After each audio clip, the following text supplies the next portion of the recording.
எங்கள் கண்மணி மீட்புமாகிய கர்த்தாவே, இந்த அருமையான காலை வேளைக்காக உம்மை நன்றியோடு ஸ்தோத்திரிக்கிறோம். ஆராதனை வேளையில நீர் எப்படி ஒரு சேனைகளின் கர்த்தராய், நீர் பரிசுத்தராய், நீர் எவ்வளோ ஒரு மகத்துவமான தெய்வம் என்பதை நாங்கள் உணர்ந்து கொள்ளும்படியாக நீர் அந்த கொடுத்த கிருபைகளுக்காக ஸ்தோத்திரம். மகள் சொன்ன சாட்சிக்காக நாங்கள் உமக்கு நன்றி செலுத்துகிறோம்.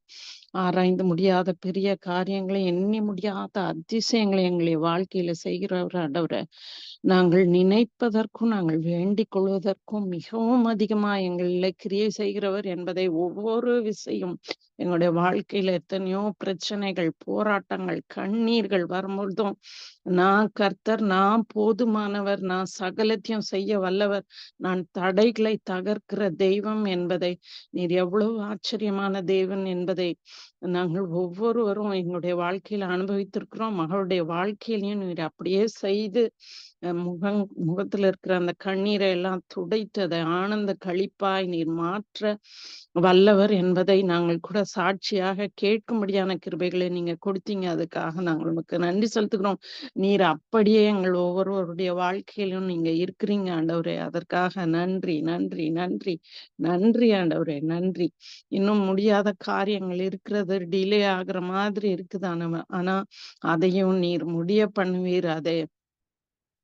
அந்த பணமெல்லாம் குடுக்காமலேயே அந்த சகோதரிக்கு கல்பனாக்கு அந்த வேலை, நல்ல வேலை கிடைக்கும்படியாக நாங்க கொஞ்சமா தான் ஆண்டவரே, எங்களோட மூளைக்கு, எங்களோட யோசனைக்கு அவ்வளவுதான் எங்களுக்கு தோணுது. ஆனா நீங்க பெரிய காரியங்களை, அதிசயங்களை நடப்பிக்கிற தெய்வம் ஆண்டவரே. நீர் அந்த மகளோட வாழ்க்கையில ஒரு அதிசயத்தை நடப்பிக்கும்படியாக நாங்கள் இந்த நேரத்துல சகோதரிகளாக நாங்கள் கெஞ்சி கேட்கிறோம் ஆண்டவரே. இந்த நாள்ல பிறந்த நாள் காண்கிற அந்த மகளை கூட நீங்க ஆசீர்வதிங்க ஆண்டவரே. எல்லாம் ஊழியத்தின் எல்லைகளை விரிவாக்கி இன்னும் அநேக லட்சங்களுக்கு ஆசீர்வாதமாக நீங்க எடுத்து ஏற்கனவே நீங்க பயன்படுத்திக்கிட்டு இருக்கீங்க. இன்னும் மேலும் அவங்க பயன்படும்படியான கிருபைகளை நீங்க தாருங்க.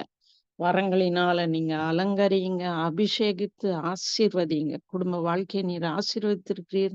உமக்கு நன்றி ஆண்டவரே. இப்பொழுதும் நாங்கள் சகோதரிகளாய் கூடி நாங்கள் உம்முடைய வேதத்தை தியானிக்கும் பொழுது எங்க ஒவ்வொருவர் கூடயும் நீங்க தனிப்பட்ட விதத்துல நீங்க இடைப்படுங்க ஆண்டவரே. நீங்க பேசுங்க, நாங்க கேட்கும்படியான கிருபைகளை தாருங்க. துதி, கன, மகிமை எல்லாவற்றையும் ஒருவருக்கே செலுத்துகிறோம். இயேசு கிறிஸ்துவின் மூலம் தயவாய் ஜெபம் கேளுங்கள் ஜீவனுள்ள நல்ல பிதாவே, ஆமென். நம்ம யாராச்சும் ஃபாரின்ல இருந்து வர்றவங்க கிட்ட முக்கியமா கேக்குறது ஒண்ணுதான் கேட்பாங்க. யாரா எந்த நாட்டுல இருந்து வந்தாலும் நம்ம நாட்டிலே கிடைக்குது. ஆனாலும் நமக்கு நம்ம ஃபாரின்ல இருந்து வர்றவங்க கிட்ட இருந்து ஒரு பொருள் கேட்போம். அது ஏதாச்சும் சொல்றீங்களா? சாக்லேட். கரெக்ட். வேற? ஆனா நீங்க சொன்னா நம்ப மாட்டீங்க சிஸ்டர். நாங்க அங்க இருந்து, இந்தியால இருந்து இங்க வர சாக்லேட்டை தான் நாங்க இங்க வாங்கிக்கிட்டு இருக்கோம், வாங்கி சாப்பிடுறோம் தேவைன்னா. எலக்ட்ரானிக் பொருள் சிஸ்டர். எலக்ட்ரானிக் பொருள். கரெக்ட். பெர்ஃப்யூம் முக்கியமா சென்ட் தான் கேட்பாங்கக்கா. Very good. அதுதான் நான் எதிர்பார்த்த பதில். அதுதான். ஏன்னா பெர்ஃப்யூம் தான் இருக்கட்டுமே, நம்ம நாட்டிலேயே அவ்வளோ கிடைக்குது. ஆனாலும் ஃபாரின்ல இருந்து வர்றவங்க கிட்ட அந்த ஒரு சென்ட் தான் யார நம்மளுக்கு ரொம்ப தெரியாதவங்க கூட அததான் கொஞ்சம் எதிர்பார்ப்பாங்க. ஒரு சென்ட் இருந்தா கொடுக்கலாமே அப்படின்னு. அது கொடுத்து அவங்க முகத்துல வர்ற சந்தோஷத்தை பார்க்கணும். இந்த உலகத்திலேயே பிரான்ஸ் தான் பெஸ்ட் பெர்ஃப்யூம் தயார் பண்றவங்களாம். வாசனை திரவியத்துல நம்பர் 1 யாருன்னா பிரான்ஸ். அந்த பிரெஞ்சு பெர்ஃப்யூம் எல்லாமே ரொம்ப காஸ்ட்லி. இந்த உலகத்துல கிட்டத்தட்ட 38,000 வாசனைகள் இருக்கும். ஃப்ரேக்ரன்சஸ் 38,000 வாசனை இருக்கும் இதுல. ஒரு நார்மல் பெர்ஃப்யூம், ஒரு சாதாரண, நான் ரொம்ப விலை உயர்ந்த காரியத்தை பத்தி சொல்ல, சாதாரண பெர்ஃப்யூம் போட்டா ஒரு 4ல இருந்து 6 மணி நேரம் உங்க மேல அந்த வாசனை வரும். ஏன் ரொம்ப ரொம்ப காஸ்ட்லியானது போட்டா கூட 24 மணி நேரத்துக்கு மேல தாங்காது. ஏன் அப்படி சொல்றேன்னா, ஒண்ணு நம்ம குளிச்சிருவோம், இல்ல நம்ம ட்ரெஸ்ஸை மாத்திடுவோம். 24 மணி நேரத்துக்கு மேல அதை நம்ம போட்டுக்க மாட்டோம். அதனால மேக்சிமம் நீங்க எவ்வளவு விலை கொடுத்து வாங்கினாலும் அது ஒரு 24 மணி நேரம். 1800கள்ல ஜான் கிப்சன் பேட்டன் அப்படிங்கிற ஒரு ஸ்காட்லாந்து தேசத்துல வாழ்ந்து வந்தாரு. அவர் தன்னுடைய தாய் தகப்பனோடையும் அவங்க வீட்ல 10 பிள்ளைங்க, சகோதர, சகோதரிகள் எல்லாரும். ம்.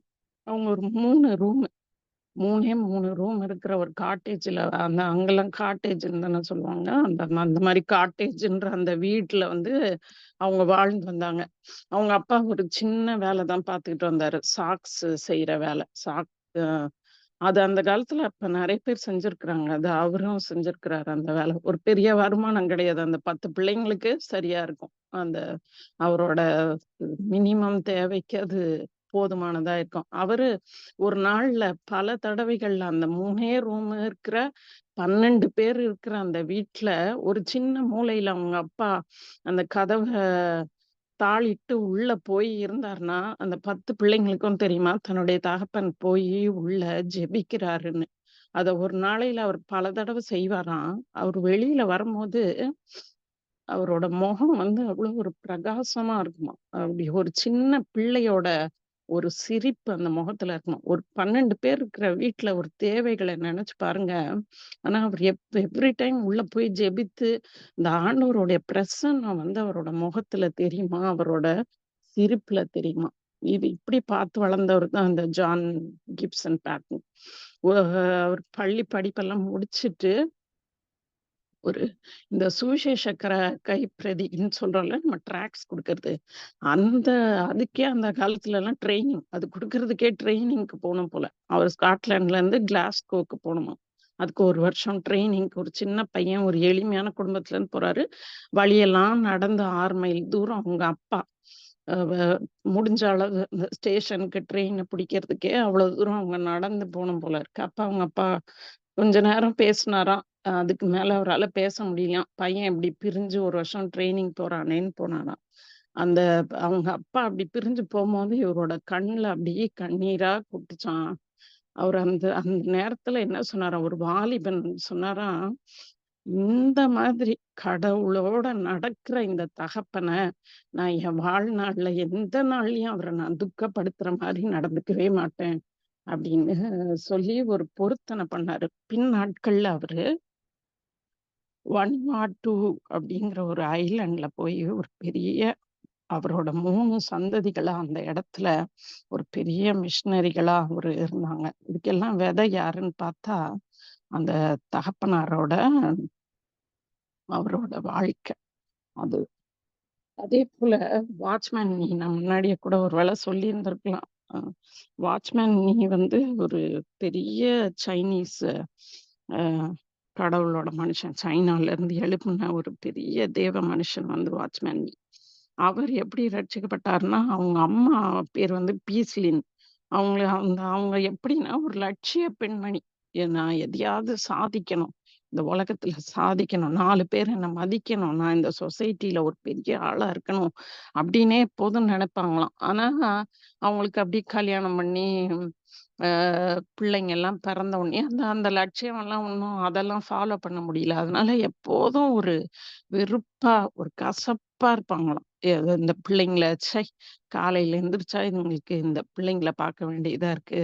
இது ஒரு குடும்ப வாழ்க்கையிலயே அவங்களுக்கு பெரிய இன்ட்ரெஸ்ட் கிடையாது. அந்த பிள்ளைங்க கிட்டயும் ரொம்ப அன்பா நடந்துக்க மாட்டாங்க போல. ஆனா டோரான்ற ஒரு வெளிநாட்டு மிஷனரி வந்து அங்க பேசும்பொழுது, அவங்க இதுல வந்து அவங்க அம்மா ரட்சிக்கப்படுறாங்க. பீஸ்லின் ரட்சிக்கப்பட்டு, அது அந்த அவங்க அம்மாவுக்குள்ள ஏற்பட்ட அந்த பெரிய மாற்றத்த பார்த்து வாட்ச்மேன் நீ ரட்சிக்கப்பட்டார். நான் என்னதான் சொல்ல வரேன் அப்டின்னா, நம்முடைய வார்த்தைகளை விட நம்முடைய செயல்கள் சத்தமா பேசுமாம். ஜான் கிப்சன் பேட்டனோட அப்பா வந்து தினம் தினம் நான் ஜெபிக்கிறேன். நீங்கலாம் ஜெபிங்க. நீ காலையில எந்திரிச்ச உடனே வேதம் வாசி. நீ ஆண்டவர் கூட நட. அவருக்கு நேரம் கிடையாது. 10 பிள்ளைங்க கிட்ட உட்காந்து எங்க பேசுறது? அவரோட வாழ்க்கைக்கு அன்னன்னைக்கு சாப்பாட்டுக்கு அவர் கை வேலை செய்யணும். இடையில கிடைக்கிற நேரத்துல ஜெபிப்பாரு. ஆனா, எப்படி ஒரு ஜான் கிப்சன் பேட்டனுக்கு சொல்லாமலேயே தன்னுடைய தகப்பன பார்த்து சொன்னாரு. இப்படி ஆண்டவர் கூட நடக்கிற தகப்பனுக்கு துக்கத்த கொண்டு வர மாரி நான் ஒரு காரியத்தையும் என் வாழ்க்கையில செய்ய மாட்டேன். அதே மாரி வாட்ச்மேன் நீ அம்மா வந்து நான் இப்படி ரட்சிக்கப்பட்டேன். நான் என்கிட்ட இருக்க மாற்றத்த பார்த்தியா? நேத்து நான் எப்படி இருந்தேன், இன்னைக்கு ஆண்டவருக்குள்ள வந்துட்டேன். எப்படி இருக்கேன்னு அவங்க அம்மா ஒரு வார்த்தையும் சொல்லல. ஆனா வாட்ச்மேன் நீ பார்த்து தெரிஞ்சுக்கிட்டாரு. எப்படி தன்னோட தாய்க்குள்ள இப்படி ஒரு மாற்றம், இப்படி இருந்தவங்க எப்படி அப்படியே ஆண்டவருக்குள்ள களி கூர்ந்து தன்னுடைய ஆண்டவர் கொடுத்த வாழ்க்கைக்காக நன்றி சொல்லி, அந்த நன்றியறிதல் உள்ள இருதயத்தோட அவங்க வந்து தன்னுடைய வாழ்க்கைய நடத்துறாங்கன்னு பார்த்தாங்க. இதுதான் நம்ம சொல்லுவோம், இங்கிலீஷ்ல சொல்லுவோம்ல, ஆக்ஷன்ஸ் ஸ்பீக் லவுடர் தேன் வேர்ட்ஸ். நெறைய வார்த்தைகள பேசி, பேசி இப்படி பண்ணுங்க, அப்படி பண்ணுங்கன்னு சொல்றதோட, நம்முடைய நடக்கை, நம்முடைய செயல், அததான் நம்ம செயல்முறை கிறிஸ்தவம் அப்படின்னு சொல்றோம். 1 பேதுரு 2, 21, 23. 1 பேதுரு 2, 21 என்ன சொல்றாரு? இதற்காக நீங்கள் அழைக்கப்பட்டும் இருக்கிறீர்கள். ஏனெனில் கிறிஸ்துவும் உங்களுக்காக பாடுபட்டு, நீங்கள் தம்முடைய அடிச்சுவடுகளை தொடர்ந்து வரும்படி உங்களுக்கு மாதிரியை பின்வைத்து போனார். அவர் அநேக காரியங்கள போதித்தார், இல்லன்னு சொல்லல. ஆனா, நம்ம அவர பின்பற்றும்படியாக மாதிரி நமக்கு ஒரு எக்ஸாம்பிள் அவர் வந்து வாழ்ந்துட்டு போயிருக்கிறாரு. அந்த வாழ்க்கைய தான் நீங்களும் நானும் வாழ அழைக்கப்பட்டிருக்கிறோம். இததான் நம்ம வந்து இங்க நெறைய டீச்சர்ஸ் இருக்கிறீங்க. நெறைய ரிட்டயர்டு பெஸ்ட் டீச்சர்ஸ் இந்த குரூப்ல இருக்கிறீங்க. உங்களுக்கெல்லாம் தெரியும். ஒரு டைப் ஆஃப் லேர்னிங் வந்து அப்சர்வேஷனல் லேர்னிங். அ அது என்னன்னா, தமிழ்ல வந்து கண்காணிப்பு கற்றல். இப்ப நம்ம எல்லாருக்குமே இதுல உள்ளவங்க எல்லாருக்குமே சமையல் எல்லாருக்கும் தெரியும். எத்தன பேரோட அம்மா வந்து ஒரு பிளாக் போர்ட்ல எல்லாம் எழுதி போட்டு, சாம்பார் வைப்பது எப்படி? இவ்வளவு பருப்பை எடுத்துக்கொள்ளவும், இது தக்காளியை போடவும், பூண்டை போடவும் அப்படிலாம் ஒண்ணுமே நம்ம நம்ம அவங்க செய்யறத பார்த்து தான் நம்ம செஞ்சுப்போம். ஒரு தடவ பார்ப்போம், 2 தடவ பார்ப்போம். கூடவே சில மகள்கள் கூடவே ஒட்டிக்கிட்டு இருப்பாங்க. அப்படி வந்து அப்சர்வேஷனல் லேர்னிங். அவங்கள பார்த்து நம்ப செய்றது. இந்த இந்த அப்சர்வேஷனல் லேர்னிங் எதனா மற்றவர்களோட நடத்தைய பார்க்குறோம். அவங்களோட அணுகுமுறைகள், ஒரு பிரச்சனை, போராட்டம், நல்லது, கெட்டது எல்லா காரியங்கள்லயும் ஒருத்தவங்க எப்படி அணுகுறாங்க. அந்த நேரத்துல அவங்களோட உணர்ச்சி வெளிப்பாடுகள். ரொம்ப கோவப்படுற அம்மா, அப்பாவோட பிள்ளைங்க பாருங்களேன், அவங்களும் பயங்கரமா கோவப்படுவாங்க. சின்ன குட்டி பசங்களா இருப்பாங்க. அப்படி கோவப்படுவாங்க. அ நான் எப்போதும் ஆகார், இஸ்மவேல நெனப்பேன். ஆகாரா சொல்லிக் குடுத்துருப்பா இஸ்மவேலுக்கு, "நீ வந்து அந்த பையன வந்து டீஸ் பண்ணு. ஐசக்க வந்து நீ வந்து அவன வந்து கேலி பண்ணு, அவன தொந்தரவு பண்ணுன்னு" சொல்லியிருப்பாளா? அவளுக்குள்ள இருந்த இது இவன் பார்க்கல. அவ அவ வயித்துல இருக்கும்போது பண்ணது. ஆனா, அதுக்கே அவ்ளோ பெரிய ஒரு பாதிப்பு. அந்த அந்த தாயோட குணநலன்கள் வந்து அந்த பிள்ளைக்கு வருது. நம்மளோட நம்மளோட நடத்தை, நம்மளோட உணர்ச்சிகளின் வெளிப்பாடுகள் வந்து நம்மள வந்து அவ்ளோ பக்கத்துல இருக்கவங்களையும் அது அ பாதிக்கிற காரியமா இருக்குது. அ என்னது எதுக்கு இவங்க ஃபர்ஸ்ட்டு சென்ட்டுன்னாங்க. அப்புறம் ஜான் கிப்சன் பேட்டர்ன்னுனாங்க. அப்புறம் வாட்ச்மேன் அப்புறம் இப்ப எங்கேயோ போயிட்டாங்கன்னு நெனைக்கிறீங்களா? நம்ம 2 கொரிந்தியர் 2:14 யாராவது எனக்கு படிக்கும்படியா கேட்கிறேன்.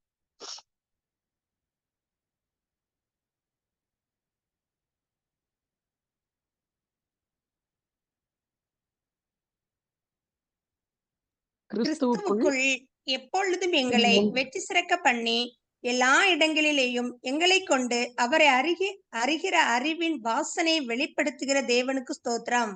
ஆமென். நம்மள எதுக்கு கூப்பிட்டுருக்கிறாராம் ஆண்டவரு? நம்ம அவர அறிகிற அறிவின் வாசனைய வெளிப்படுத்துறவங்களா நம்ம இருக்கணுமா? நம்ம எப்படி இருக்கிறோம்? 15வது வசனம் சொல்லுது, ரட்சிக்கப்படுகிறவர்களுக்குள்ளேயும், கெட்டுப் போகிறவர்களுக்குள்ளேயும் நாங்கள் தேவனுக்கு கிறிஸ்துவின் நற்கந்தமா இருக்கிறோம். நீங்க எந்த மாரி சூழ்நிலையில நீங்களும் நானும் வைக்கப்பட்டிருந்தாலும், நம்மளோட சூழ்நிலை நல்லதோ, பொல்லாததோ, நம்மள சுத்தி இருக்கிறவங்க நம்மளுக்கு சில சமயங்கள்ல நம்மளோட கோஆப்பரேட் பண்ணுவாங்க. சில சமயங்கள்ல நமக்கு எதிரா இருப்பாங்க. எதிரா இருப்பாங்கன்னா, அவங்க விரோதி கிடையாது. நம்ப ஒண்ணு சொல்லுவோம், அவங்க ஜஸ்ட் ஆப்போசிட்டா நம்ம வீட்ல ஆட்கள் செய்யும். அப்படி ஆட்களோட வச்சிருப்பாங்க. ஆண்டவர் என்ன சொல்றாரு? பவுல் சொல்றாரு, "நீ ரட்சிக்கப்படுறவங்களோ, கெட்டு போறவங்களோ யாருக்குள்ள வச்சிருந்தாலும், நம்ம எப்படி இருக்கணுமா? கந்தமா இருக்கிறோமா? எப்படி நம்ம சென்ட் நல்ல சென்ட் போட்டாதான் நம்ம கிட்ட இருந்து நல்ல வாசனை வரும். அந்த சென்ட் என்னது? அவர அறிகிற அறிவு. நானும் நீங்களும் அவர எப்படி அறிந்து வைத்திருக்கிறோம்? எனக்கு ரொம்ப சந்தோஷமா இருந்துச்சு. இன்னைக்கு அப்போஸ்தலர் 23 முதல் வசனமே பவுல் சொல்றாரு. நான் நல் மனசாட்சியோட தேவனுக்கு முன்பாக எப்படி பேசுனேன், எப்படி பிரசங்கித்தேன், எப்படி ஊர் ஊரா போனேன்னு சொல்ல, எப்படி நடந்து கொண்டேன், எப்படி நான் உங்க முன்னாடி நடந்து கொண்டேன். அதுதான் ரொம்ப முக்கியம். நம்ம பேசுறது நான் பேசலாம், நீங்க பேசலாம். யாரெல்லாம் தமிழ் தெரியுதோ, யாரெல்லாம் வாக்கு வல்லவர்களோ நம்ம எல்லாமே பேசலாம். ஆனா நம்மளோட நடக்கைய பார்த்து மத்தவங்க வந்து அது அவங்களுக்கு ஒரு ப்ளீசிங் அந்த சென்ட் அந்த வாசம் வந்து அவங்கள நம்ம கூட பக்கத்துல கொண்டு வர்றதா இருக்கணும். அவங்க அப்ப அது எப்படி வரும்? நான் எப்படி தேவனை அறிந்து வைத்திருக்கிறேனோ, அந்த அந்த அளவுக்கு தான் அந்த சென்ட் வெளியில வீசும். எல்லா இடங்கள்லயும் நம்மளால பிரசங்கம் பண்ண முடியாது. எல்லா இடத்துலயும் போயி, ஆண்டவர் நல்லவரு, ஆண்டவர் கிருபை உள்ளவரு, அவர் மகா பராக்கிரமசாலி, அவர் சேனைகளின் கர்த்தர், அவர் பரிசுத்தர் அப்படின்னு எல்லா இடத்துலயும் போய் நீங்களும் நானும் பிரசங்கிக்க முடியாது. ஆனா, அப்படி அவர நான் அப்படி அறிந்திருந்தேன்னா, என்னோட நடக்க அப்படி இருக்கும். அத யாருமே கட்டுப்படுத்த முடியாது. "நீ ஏன் இப்படி பரிசுத்தமா நடக்கிற? நீ ஏன் இப்படி பயம் இல்லாம இருக்கிற? ஏன்னா சேனைகளின் கர்த்தர் என் கூட இருக்கிறாருன்னு நான் பயம் இல்லாம இருக்கிறேன்னு நான் சொல்றதையோ, நான் நடந்துக்கிறதையோ யாராலயும் தடுக்க முடியாது. அதனால நீங்களும் நானும் அதற்காக தான் அழைக்கப்பட்டிருக்கணும். எப்படி நினைக்கிறீங்க? அ அ ஆண்டவர்கிட்ட வந்து அவரோட சீஷர்கள் வந்து நெறைய கத்துக்கிட்டாங்க. அவர போல ஒரு உபதேசம் வந்து இந்த உலகத்திலேயே யாருமே பண்ணதில்ல. அவ்ளோ உபதேசங்கள் அந்த 3 1/2 வருஷத்துல அவங்க கத்துக்கிட்டாங்க. ஆனா அதோட முக்கியமா அவர் எப்படி நடந்துக்கிட்டாரு அப்படின்றத பார்த்து கத்துக்கிட்டது தான் ரொம்ப முக்கியம். அந்த 5000 பேரு பசியா இருக்கிறவங்கள அப்படியே அனுப்பி விடக்கூடாது. அவர் சகலத்தையும் செய்ய வல்லவரு. ஆனா, தனக்காக அத யூஸ் பண்ணிக்காம, ஒருத்தன பசியா அனுப்பி விடக்கூடாது. அது எவ்ளோ பெரிய காரியமா இருந்தாலும். இதுல வந்து பசின்னு இருக்கு. ஒருவேளை சில நேரங்கள்ல சில காரியங்கள் வந்து நம்மளோட கெப்பாசிட்டிக்கு மிஞ்சினதா இருக்கும். அத வந்து ஆனாலும் அதெல்லாம் வந்து நீங்க செய்யுங்கன்றாரு. உங்களோட கெப்பாசிட்டிக்கு மிஞ்சினது. ஆனா என்னால செய்ய முடியும். என்ன நீ எப்படி அறிஞ்சிருக்கிற? அற்புதம் செய்றவரா அறிஞ்சிருந்தன்னா, நம்ம அந்த பெரிய காரியங்கள ஆண்டவர்கிட்ட இருந்து எதிர்பார்ப்போம். அவர் கூடவே நடந்ததால அவங்களுக்கு அது தெரியும். அதனால தான் பேதுரும், யோவானும் சொல்றாங்க, "பொன்னும் வெள்ளியும் என்கிட்ட இல்ல. ஆனா எல்லாத்தையும் செய்யக்கூடிய ஆண்டவரோட நாமம், அந்த பலத்த நாமம், அந்த அதிசய நாமம் எங்ககிட்ட இருக்கிறது. அது சகலத்தையும் செய்ய வல்லதுன்னு" அந்த மொடவன வந்து தூக்கி விடுறாங்க. அப்ப உங்களுக்கும் எனக்கும் நம்ம ஆண்டவர நம்ம எப்படியா அறிந்திருக்கிறோம்? மெய் வருத்தம் பார்க்க மாட்டாரு. நெறைய பேர் பார்த்துருக்கேன். தலைவனா இருக்கிறவங்க அவங்க சொகுசா இருப்பாங்க. கீழ உள்ளவன்லாம் கஷ்டப்படுவான். பார்த்தா தொண்டன் தான் தீக்குளிப்பான். தலைவர் வந்து ஜாலியா அறிக்கை விட்டுட்டு இருப்பாரு. இவரு தலைவனே வந்து தன்னையே பலியா அவ்ளோ ஒரு சிலுவை மரணம் எனக்கு என்னன்னு தெரியல. நான் மட்டும் அப்படி நினைக்கிறேன்னா, எனக்கு யாராவது எனக்கு கொட்டுனா எனக்கு ரொம்ப பேடா ஃபீல் பண்ணுவேன். அது என்னன்னே தெரியல. நம்மள ரொம்ப மட்டுப்படுத்துற மாரி, இந்த தலையில வந்து நம்மள கொட்டுறது வந்து நமக்கு அவ்வளோ ஒரு சின்ன பிள்ளைங்கள கொட்டுனாலே அப்படி இருக்கும். அப்ப அவ்வளோ பெரிய ஒரு தேவ குமாரனை யாராச்சும் கொட்டி இது பண்ணா எப்படி இருந்திருக்கும்ல? அவரு அந்த அந்த நேரத்துல அத எப்படி அவரு உணர்ந்திருப்பாரு? எனக்கு யாரும் இதுவரைக்கும் என் முகத்துல துப்புனது இல்ல. அதனால அது எப்படி இருக்கும்னு தெரியல. அது இதோட ரொம்ப மோசமா இருக்கும். ஆனா, அவ்ளோ பாடுகள் அவர் பட்டதால, அவரோட சீஷர்கள் அத்தன பேரும் யோவான தவிர அத்தன பேரும் தங்களுடைய ரத்த சாட்சியா எப்படி அவங்களுக்கு அவ்ளோ தைரியம், அப்படி மரிக்கிறதுக்கு அவங்களுக்கு எப்படி அந்த தைரியம் வந்து, அவங்க இயேசு கிட்ட பார்த்த அந்த மாதிரிய வச்சு, அவர்கிட்ட இருந்து ஒரு வாசனை வந்துச்சு பார்த்தீங்களா? அந்த வாசனையே இவங்களும் அறிந்து அறிந்து இவங்களுக்குள்ளயும் அந்த வாசனைய வீசுகிறவர்களா அவங்க மாறி போனாங்க. அவ்ளோ தைரியம் மிக்கவங்களா மாறி போனாங்க. நம்ம வந்து நெறைய ஆண்டவர் நெறைய இது சொல்லியிருக்காரு. நான் சொன்னேன், எல்லா நேரங்கள்லயும் நம்மளால வந்து சுவிசேஷத்த வந்து பிரசங்கிக்க முடியாத இடங்களும் இருக்கும். அ 1974கள்ல வந்து தாய்லாந்துல ஒரு மிகப்பெரிய புரட்சி போயிட்டு இருந்துச்சு அந்த நேரத்துல.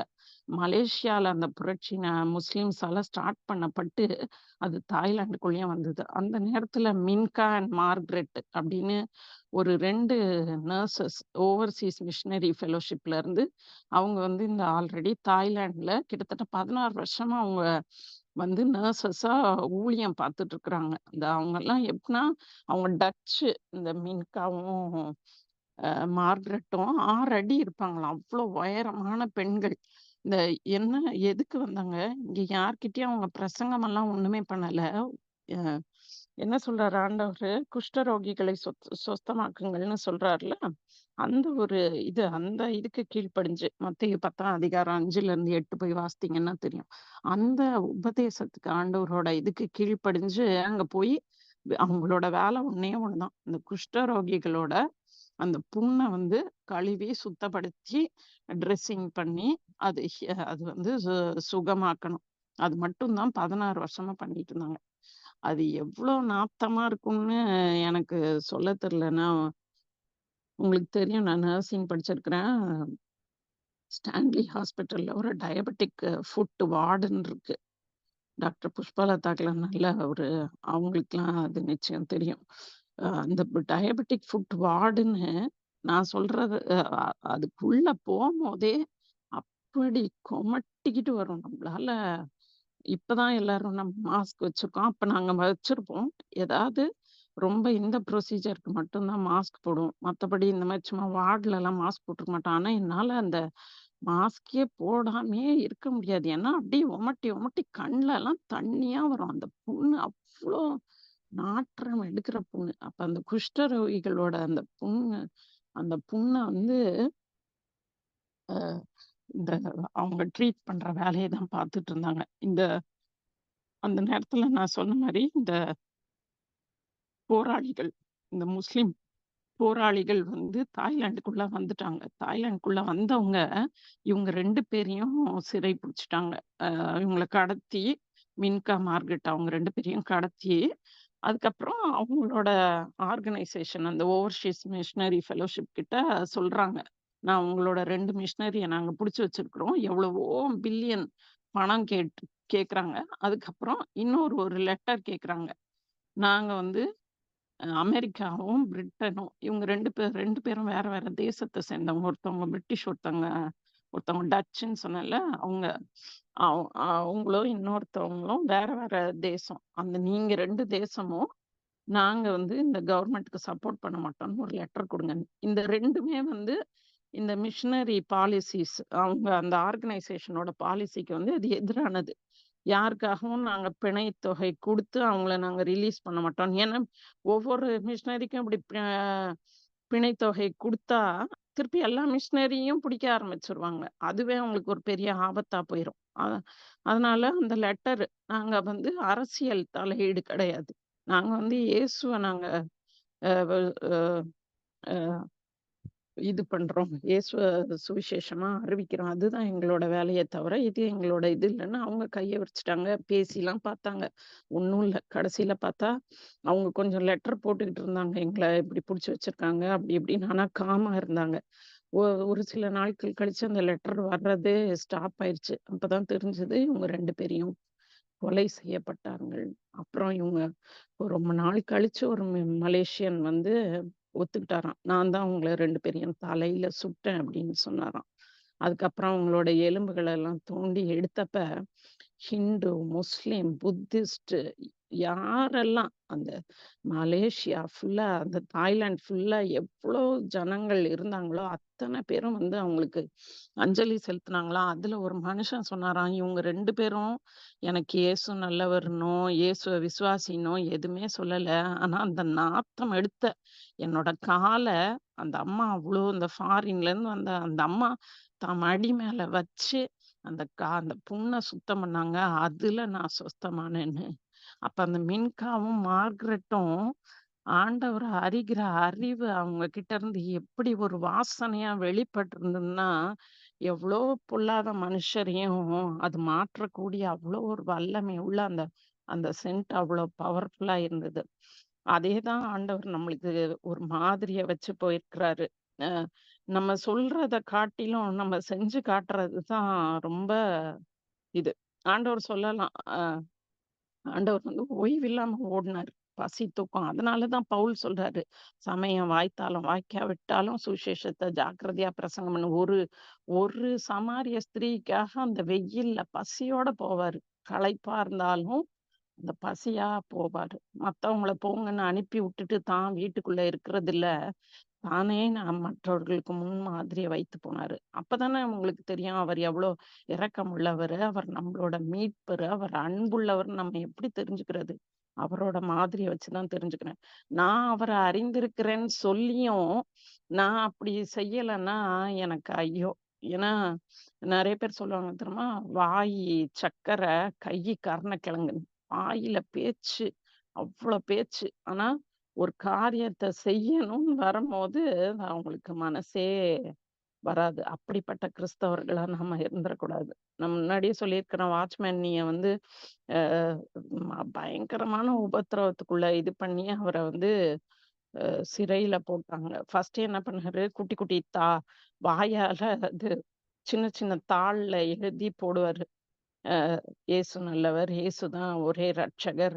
அவர் தான் இந்த பாவத்தலருந்து நம்மளுக்கு விடுதலை குடுக்க முடியும்னு" சின்ன சின்ன பேப்பரா எழுதி அப்படி பிட்டு பேப்பர்லாம் போட்டு விடுவாரு. அதுல நெறைய பேர் ரட்சிக்கப்பட்டாங்க. அப்ப நீ இப்படி எழுதி போடுறியான்னு சொல்லி அவரோட 2 கைகளும் வெட்டப்பட்டதா சொல்லப்படுது. அதுக்கப்புறம் கை இல்லன்னா பரவால்ல, நாக்கு இருக்குல்ல, அதனால வர்றவங்க கிட்டலாம் வாயில ஒரு வார்த்தை பேசுவாரு. அப்ப சொல்லுவாரு, "இயேசு நல்லவர், என்ன ஆனாலும் ஆகட்டும்" அப்படின்னு. அப்ப பார்த்தா நாக்கையும் அவரத வெட்டிட்டாங்க. அதுக்கப்புறம் வந்து "ஓ! நாக்கால பேசுறியான்னு" நாக்க வெட்டுனோனே அவர் கண்ணாலேயே பார்ப்பாராம். அவர் கண்ணால பார்த்து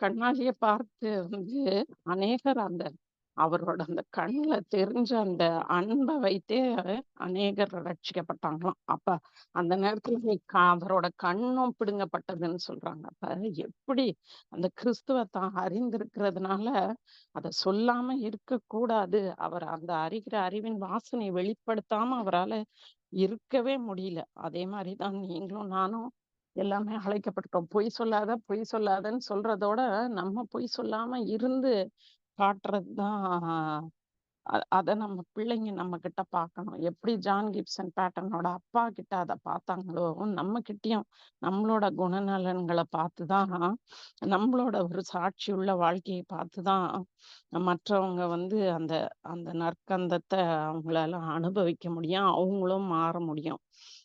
நான் என்னோட இத கூட சொல்ல முடியும். கொஞ்சம் வருஷத்துக்கு முன்னாடி ஒரு சர்ஜரி நடந்துச்சு. அப்ப அந்த நேரத்துல வந்து நாங்க டாக்டர் கிட்ட போய் ஃபைனலா பில் எல்லாம் கட்டிட்டு, நாங்க அவர்கிட்ட வந்து ஒரு இது வாங்குறேன். வாங்கிட்டு அதுல ரீஎம்பர்ஸ் பண்ணிக்கலாம். உங்களுக்கு இன்சூரன்ஸ் இருக்கு. அதுல நான் வந்து திருப்பி அந்த பணத்தெல்லாம் என்னால வாங்கிக்க முடியும். அப்ப அவரு சொன்னாரு, "நான் இப்படியே உங்களுக்கு இருக்கிற கண்டிஷன இப்படியே போட்டா உங்களுக்கு பணம் கிடையாது. அந்த டயக்னோசிஸ்க்கு முன்னாடி பெயின்ஃபுல் அப்படின்ற ஒரு வார்த்தைய போட்டேன்னா, உங்களுக்கு கிடைக்கும்." அது ஒரு பெரிய அமௌண்ட். 1,00,000 ஆச்சு அந்த இதுக்கு. அப்ப பெயின்ஃபுல்லுன்னு போட்டேன்னா கிடைக்கும்னு அவரு சொன்னாரு. எனக்கு அந்த 1,00,000 கிடைக்கலனாலும் பரவால்ல. ஆனா அந்த பெயின்ஃபுல்ன்னு போட வேண்டாம். ஏன்னா எனக்கு அதுல பெயின் இல்ல. அதனால நான் அத அத நான் அந்த மாரி நான் பொய் சொல்லி அந்த பணத்த நான் வாங்க விரும்பல. அது வந்திருந்தா எனக்கு ஒரு நல்ல காசு தான். அ இதெல்லாம் ஒரு பொருட்டு இல்ல. அப்படி கிடையாது. அவர் சொல்றாரு. இப்ப நான் சொன்னோனே அவரு ஆச்சரியப்பட்டாரு. கூட என்னுடைய மகன் இருந்தான். அப்ப நான் நாளெல்லாம் அவனுக்கு போதிச்சு, பொய் சொல்லாத, பொய் சொல்லாத. சின்னதா இருந்தாலும், பெருசா இருந்தாலும் சொல்றத காட்டிலும், தன்னுடைய தாய் தகப்பன்ட்ட ஃபர்ஸ்ட்டு நான் என் சென்ட் வந்து பக்கத்துல இருக்கவங்க, என்னோட அருகாமையில இருக்கிறவங்களுக்கு அது நற்கந்தமா இருக்குதா? என் குடும்பத்துக்குள்ள நான் ஒரு நல்ல வாசனை வீசுறேனா? அதுக்கப்புறம் நம்ம நலந்த மாதிரி அவ உடைச்ச உடனே அந்த ரூம் ஃபுல்லா பரவுச்சுன்னாங்கல்ல, அத மாரி நம்மளோட வாசனைய ஆண்டவர் வீச செய்வாரு. எல்லா இடங்கள்லயும் வீச செய்வாரு.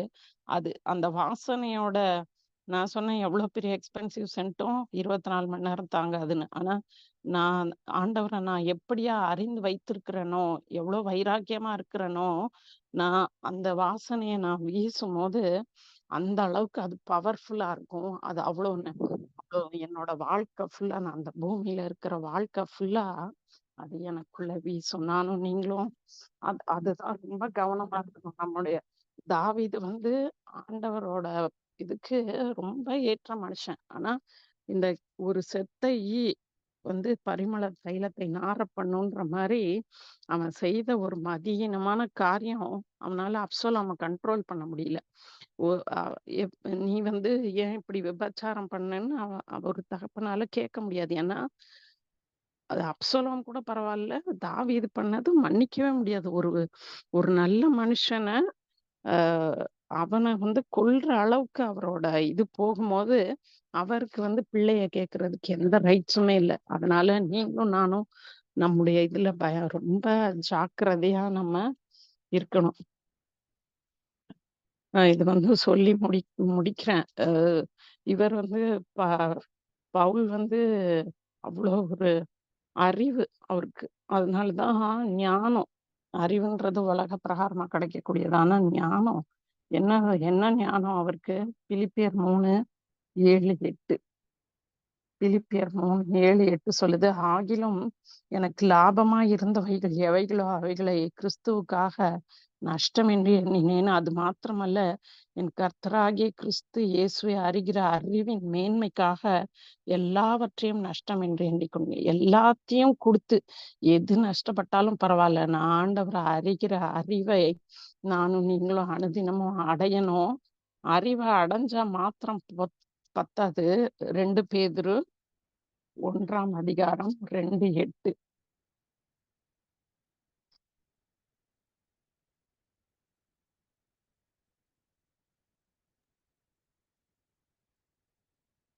இல்ல, நான் தப்பா சொல்றேன்னு நினைக்கிறேன். நான் 2 பேதுரு 1:8 இந்த வசனம்க்கா. இவைகள் உங்களுக்கு உண்டாயிருந்து பெருகினால் உங்களை நம்முடைய கர்த்தராகிய இயேசு கிறிஸ்துவை அறிகிற அறிவினாலே வீணரும் கனியற்றவர்களுமாய் இருக்க ஒட்டாது. கரெக்ட் கரெக்ட் செல்வி. அதுதான், நம்ம அவரை மட்டும் சரியான விதத்துல அறிந்து கொண்டா நம்ம வீணாவே இருக்க முடியாது, நம்ம கனி கொடுக்காம இருக்க முடியாது. எப்படி?